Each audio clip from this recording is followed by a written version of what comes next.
Hello दोस्तों, नमस्कार। मैं अतुल दुबे आपका अपने यूट्यूब चैनल में स्वागत करता हूं। यदि मेरी वीडियो आपको पसंद आए तो आप इसे सब्सक्राइब कर सकते हैं मेरे चैनल को, और साथ में वीडियो को लाइक कर सकते हैं। नीचे दिए हुए टेलीग्राम लिंक को ज्वाइन भी कर सकते हैं, जिस पर आपको पीडीएफ भी मिल जाएगी और आपके प्रश्न का उत्तर भी मिल जाएगा यदि कोई प्रॉब्लम है आपको इस विषय से या अन्य जीएस के विषय से। आते हैं, एक टर्म आप पढ़ते हैं पॉलिटी में, बहुमत। जो सभी टॉपिक में पॉलिटी के पढ़ना होता है, बार बार बहुमत शब्द आता रहता है। मैं इस बात को स्पष्ट कर दूँ, बहुमत क्या होता है। बहुमत शब्द जो है वो लोकतंत्र में सरकार बनाने में इस्तेमाल होता है। इसका इस्तेमाल जो है सरकार बनाने में होता है। उदाहरण के लिए ये लोकसभा में जिसका बहुमत होता है वो सरकार बनाता है। बहुमत का तकनीकी मतलब होता है आधे से ज़्यादा, मोर देन हाफ। ठीक है, तो लोकसभा में जिसकी सरकार होगी यानी कि उसके पक्ष में मोर देन हाफ लोग होंगे, टोटल 273 जिसके पक्ष में होंगे उनकी सरकार बनेगी। तो बहुमत का मतलब है सरकार बनाना। तो बहुमत का जो यूज है वो सरकार बनाने में होता है लोकतंत्र में। ठीक है, और वो होता है बहुमत का मतलब आधे से ज़्यादा। जैसे कि एग्जांपल, लोकसभा में 545 के आधे से ज़्यादा 273 जिस पार्टी के होंगे वो सरकार बनाएगा। सेम ऐसे राज्यों में भी फॉलो होंगे, जैसे उत्तर प्रदेश में 404। ठीक है, जो है टोटल सीटें हैं लेजिस्लेटिव असेंबली यानी कि विधानसभा की। ठीक है, तो बहुमत जो 203 है, जिस पार्टी का या गठबंधन के थ्रू 203 सीटें जिसके पास होंगी वो सरकार बनाएगा। ठीक है, आते हैं बहुमत के बहुत सारे प्रकार हैं, जिसमें पहला प्रकार है साधारण बहुमत। ठीक है, साधारण बहुमत को इंग्लिश में सिंपल मेजॉरिटी कहते हैं। इसका मीनिंग होता है उपस्थित एवं मतदान करने वाले का बहुमत। उपस्थित एवं मतदान करने वाले का बहुमत। इसका मतलब क्या हुआ, पहली बार उपस्थिति बहुमत में होनी चाहिए। ठीक है, पहले उपस्थिति बहुमत में होनी चाहिए, फिर ये जो उपस्थिति हुई है वो मतदान भी बहुमत में होने चाहिए। ठीक है, अब मैं इसको मैथमेटिकली समझा दूं कि एग्जाम्पल ले लीजिए, लोकसभा का 545 सीटें होती हैं। 545 का पहले आधे से ज़्यादा उपस्थिति होनी चाहिए। ठीक है, यानी कि इसका मतलब हो गया 273 उपस्थित हों, फिर आधे से ज़्यादा। ठीक है, आधे से ज़्यादा इसका फेवर में वोट करना चाहिए। ठीक है, जब कोई प्रस्ताव या विधेयक साधारण बहुमत से पास होगा, यानी कि 137, यानी कि 545 टोटल संख्या, उसमें पहले उपस्थिति आधे से ज़्यादा, मतलब बहुमत के रूप में। बहुमत मैंने पहले ही बताया आधे से ज़्यादा होता है। इसका मीनिंग उपस्थिति बहुमत के रूप में और मतदान भी बहुमत के रूप में। तो पहले उपस्थिति 545 में से आधे से ज़्यादा है 273, फिर उसका आधे से ज़्यादा 137। जब फेवर में वोट करेंगे तो वह विधेयक या प्रस्ताव साधारण बहुमत से पास हो जाएगा। तो ये बात मुझे लगता है कि आपको समझ में आ गया होगा। अब आते हैं कि साधारण बहुमत का इस्तेमाल कहाँ कहाँ होता है। ठीक है, साधारण बहुमत का इस्तेमाल, ठीक है, कई जगहों पर होता है, लेकिन जहाँ पर प्रश्न आते हैं मैं उसी भी बात करूँगा। जब संसद में संयुक्त बैठक होती है, 108 नंबर अनुच्छेद के तहत राष्ट्रपति जब संयुक्त बैठक बुलाता है, जिसकी अध्यक्षता लोकसभा स्पीकर करता है। ठीक है, तो उसमें संयुक्त बैठक में जो बिल या प्रस्ताव पारित होता है उसमें सिंपल मेजॉरिटी या साधारण बहुमत का इस्तेमाल होता है। संसद में गणपूर्ति में कोई संशोधन करना है तो साधारण बहुमत से। सांसद के वेतन और या भत्ते में कोई परिवर्तन करना है, 2 नंबर की और 5 नंबर की 6 नंबर की अनुसूची में कोई परिवर्तन करना है। 2 नंबर का अनुसूची जो है वेतन से संबंधित है, 5 नंबर और 6 नंबर का जनजातीय क्षेत्रों से संबंधित है। ठीक है, जैसे, और इसके बाद जो है राजभाषा के प्रयोग से कोई संबंध में परिवर्तन करना है, या जो है अनुच्छेद 2 और 3 जिसमें जो है नए राज्य के बनाना, नाम सीमा में परिवर्तन, या बाहर का क्षेत्र जो भारत में शामिल नहीं है, ऐसे में कोई परिवर्तन करना साधारण विधेयक का इस्तेमाल किया जाएगा। यदि कोई राज्य विधान परिषद बनाता है या समाप्त करता है, जो कि संसद के माध्यम से पास किया जाएगा, ठीक है, राज्यों के प्रस्ताव पर, वो भी संसद में साधारण बहुमत से पास किया जाएगा। नागरिकता की प्राप्ति एवं समाप्ति का कोई उपबंध है तो उसमें भी जो संशोधन होगा या प्राप्ति और समाप्ति के बारे में कोई चीज़ नया लाया जाएगा, ठीक है, तो वो जो है साधारण बहुमत से किया जाएगा। संसद में अंग्रेजी का प्रयोग या किसी अन्य भाषा का प्रयोग जो है वो साधारण बहुमत से किया जाएगा। संसद की प्रक्रिया व नियम और साथ में केंद्र शासित प्रदेश के बारे में उपबंध का जो व्यवस्था किया गया वो साधारण बहुमत से चेंज किया जाएगा। तो मैं ये स्पष्ट कर चुका हूँ साधारण बहुमत का उपयोग कहाँ कहाँ होगा, ये बात आप थोड़ा ध्यान में रखिएगा। प्रश्न आ चुका है, जैसे यूपी पीसीएस में राजभाषा के प्रयोग से संबंधित, या 8वीं नंबर की अनुसूची में संशोधन करते समय संसद किस बहुमत का उपयोग करेगा, प्रश्न आ चुका है। तो साधारण बहुमत का उपयोग करेगा, ये आप स्पष्ट रहिएगा।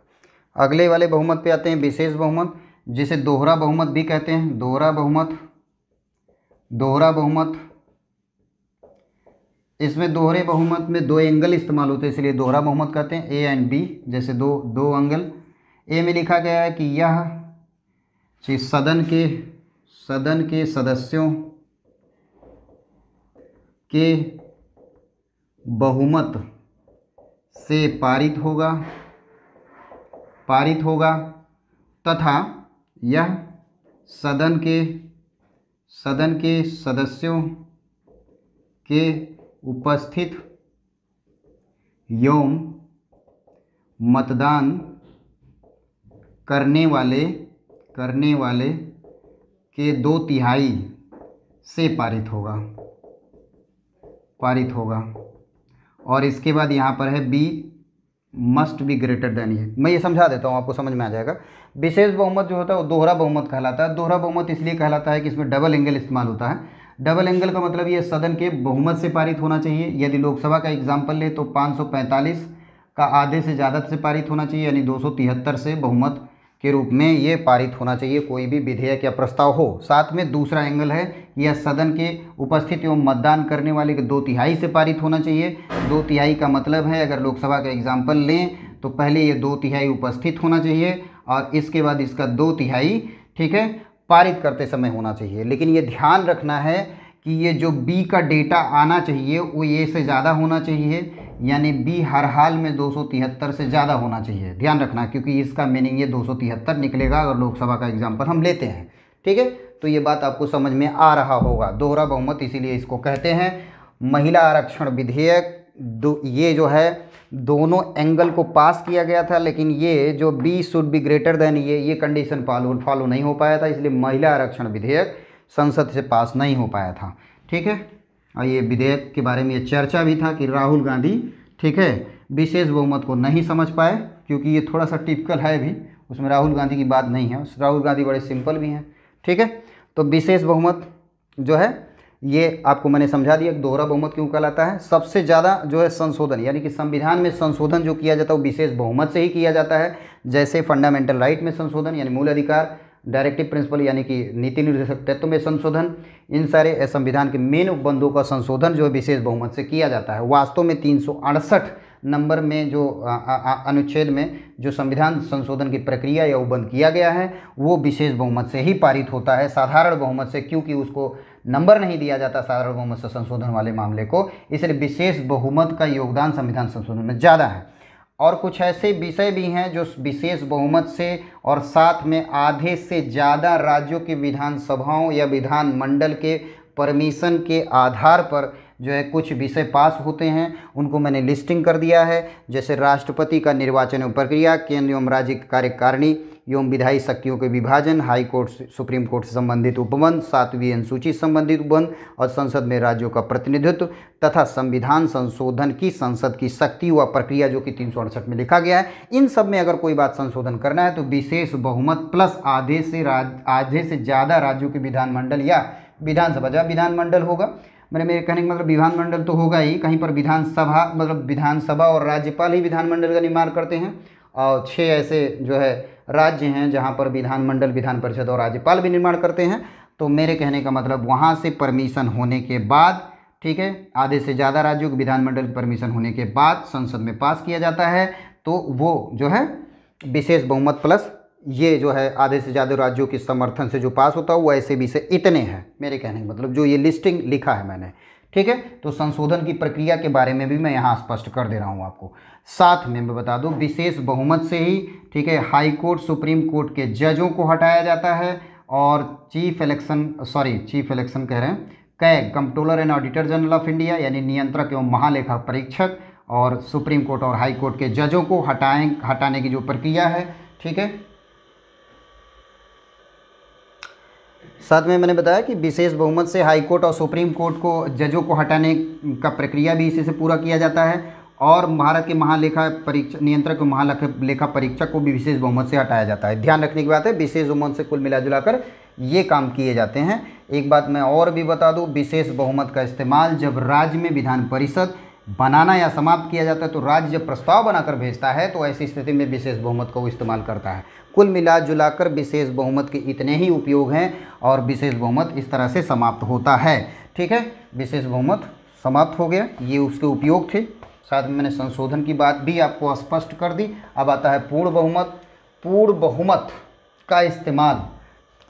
का इस्तेमाल भारत में राष्ट्रपति को हटाने के लिए किया जाता है।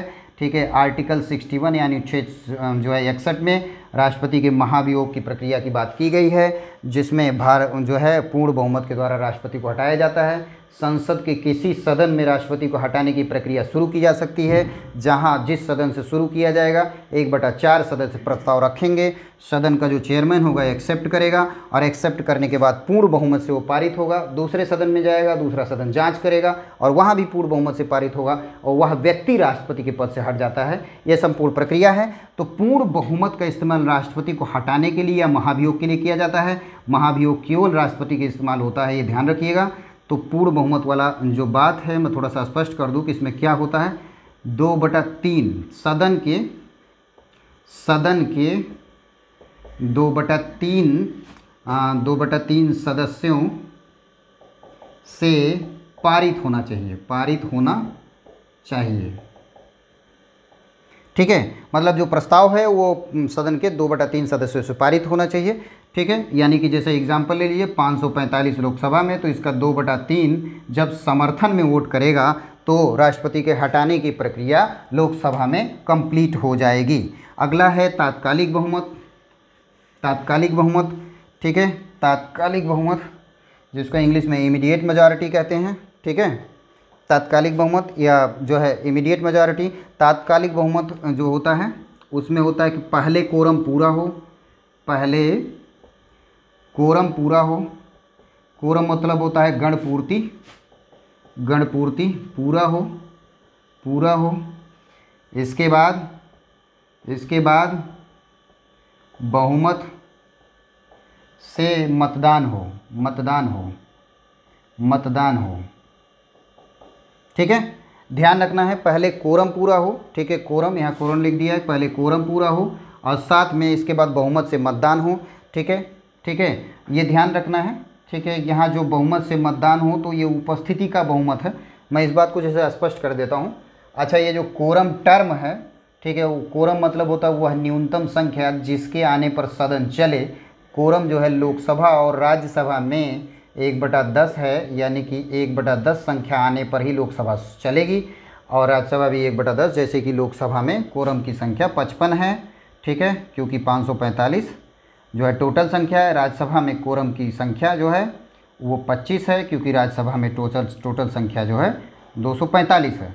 ठीक है, पहले कोरम पूरा हो। और दूसरी बात मैं एग्जांपल ले लूँ, कोरम जो है राज्यों में भी स्पष्ट कर दूँ। राज्यों के विधानसभा या विधान परिषद में जो कोरम है 1/10 या 10 जो भी अधिक हो वो कोरम है। ठीक है, जैसे कि पुदुचेरी में मान लीजिए एग्जाम्पल हो तो 30 ही सीट है तो उसका 1/10 3 होगा, तो 3 नहीं बल्कि 10 जो है वो कोरम होगा, क्योंकि मतलब 1/10 या 10 जो भी अधिक होगा वो राज्यों के विधानसभा या विधान परिषदों में गणपूर्ति के रूप में होगा। तो पहले कोरम पूरा हो और इसके बाद ठीक है जो उपस्थिति हो उसका बहुमत से मतदान हो। जैसे फॉर एग्जांपल अगर लोकसभा में आया, मान लीजिए कि 55 लोग आ गए और इसका आधे से ज़्यादा पक्ष में मतदान कर दिए, ठीक है 28 लोग, तो ऐसी स्थिति में तात्कालिक बहुमत से वो प्रस्ताव पारित हो जाएगा, विधेयक पारित हो जाएगा। ध्यान देना, लेकिन ऐसी स्थिति में जनरली व्हिप द्वारा सभी सदस्यों को बुला लिया जाता है, तो इतनी कम संख्या नहीं आती है, तो ये मिनिमम संख्या है जिससे कि ये पास हो सकता है। मान लीजिए इसमें 300 लोग आए लोकसभा में, ठीक है, तो 300 लोगों के आने पर आधे से ज़्यादा लोगों ने अगर पक्ष में मतदान कर दिया, आधे से ज़्यादा लोगों ने, ठीक है, तो ये जो है मतलब ये तात्कालिक बहुमत से पास हो जाएगा। ठीक है, आधे से ज़्यादा लोगों का, ठीक है, तो ये बात ध्यान देने की जरूरत है। यहाँ 273 वाला कॉन्सेप्ट नहीं लगता है। ठीक है, तो पहले कोरम पूरा हो, इसके बाद उपस्थिति का बहुमत, ठीक है, से पारित होना चाहिए। इसका जो इस्तेमाल होता है वो जो है उपराष्ट्रपति को हटाने में, वाइस प्रेसिडेंट को हटाने में इस्तेमाल होता है। वाइस प्रेसिडेंट यानी कि उपराष्ट्रपति को हटाने की प्रक्रिया राज्यसभा शुरू होती है, वहाँ पर तात्कालिक बहुमत का इस्तेमाल होता है। हालांकि जब ये लोकसभा में जाता है तो वहाँ पर साधारण बहुमत से पारित होता है।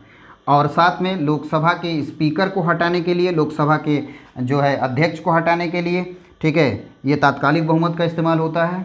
ठीक है, साथ में विधान सभा और विधान परिषद, इन सब के माने विधानसभा के अध्यक्ष और विधान परिषद के सभापति को हटाने के लिए भी तात्कालिक बहुमत का इस्तेमाल होता है। कुल मिलाजुला कर भारत में जो कानून बनाने की 4 संस्थाएं हैं, केंद्र में 2 और राज्य में 2, वहाँ के सदन के चेयरपर्सन को हटाने के लिए तात्कालिक बहुमत का इस्तेमाल होता है। कहने का मतलब यही है। ठीक है, अगला है बहुलमत। बहुलमत बहुत इंपॉर्टेंट है, इसलिए कि भारत में चुनाव की प्रक्रिया में बहुलमत का ही इस्तेमाल किया जाता है। भारत का चुनाव जो होता है, चाहे वो लोकसभा का चुनाव हो, चाहे वो विधानसभा का चुनाव हो, चाहे वो पंचायत का चुनाव हो, चाहे वो म्यूनसिपॉलिटी का चुनाव हो, इस बहुल मत का इस्तेमाल किया जाता है। इसका मतलब है पहले आओ पहले पाओ। इसको first pass the post system भी कहते हैं। इसका मतलब चुनाव में जो सबसे ज़्यादा वोट पा जाएगा वो चुनाव जीत जाएगा। ठीक है, मतलब चाहे वो 10 ही वोट पाया हो, जो व्यक्ति जो चुनाव जीत रहा हो, बस शर्त यह है कि वो सबसे ज़्यादा वोट पाया हो तो वो चुनाव जीत जाएगा। ठीक है, तो यहाँ पर सबसे ज़्यादा वोट पाने का कॉन्सेप्ट है। ठीक है, और इसका विकल्प जो बहुल मत का है वो भारत में राज्यसभा, जो है विधान परिषद और जो है पार्लियामेंट्री कमेटी यानी संसदीय समितियाँ, ठीक है, साथ में राष्ट्रपति, उपराष्ट्रपति, इतने जगहों के इतने जो है संस्थाओं और व्यक्तियों के चुनाव में जो है ये बहुल मत का इस्तेमाल नहीं होता है, बल्कि यहाँ पर एकल संक्रमणीय मत प्रणाली, ठीक है, आनुपातिक प्रतिनिधित्व के साथ एकल संक्रमणीय मत प्रणाली का इस्तेमाल होता है, जिसे proportional representation with the single transferable voting system कहते हैं। तो राज्यसभा, विधान परिषद के सदस्यों, राज्यसभा के सदस्य, राष्ट्रपति, उपराष्ट्रपति और साथ में संसदीय समितियों के सदस्यों का जो चुनाव होता है वह एकल संक्रमणीय मत प्रणाली के साथ आनुपातिक प्रतिनिधित्व, ठीक है, का उपयोग किया जाता है। उनके चुनाव में बहुल मत का उपयोग नहीं किया जाता है। बहुल मत का उपयोग यानी first pass the post system का उपयोग, जिसको पहले आओ पहले पाओ कहते हैं, लोकसभा, विधानसभा और पंचायत और नगर पालिका के चुनाव में इसका उपयोग किया जाता है। ठीक है, भारत के आम चुनाव के रूप में। अगला है सहवर्ती बहुमत। सहवर्ती के बहुमत का इस्तेमाल भारत में नहीं होता है। ऐसे देश में होता है जहाँ पर बहुत सारे, ठीक है, बहुत सारे जो है क्लैन बेस्ड सोसाइटी पाए जाते हैं, जैसे कि जो है अफ़गानिस्तान। ठीक है, वहाँ पर अलग अलग मूल मतलब जनजातीय लोग पाए जाते, जनजातीय कबीले के लोग पाए जाते हैं। वहाँ कबीले से कानून बनाते समय उनसे परमिशन लिया जाता है। ठीक है, तो उसे परमिशन लेने को ही सहवर्ती बहुमत कहा जाता है। भारत में इसका इस्तेमाल नहीं होता है। कुल मिला जुला कर बहुमत का जो विषय है कंप्लीट हो गया। धन्यवाद।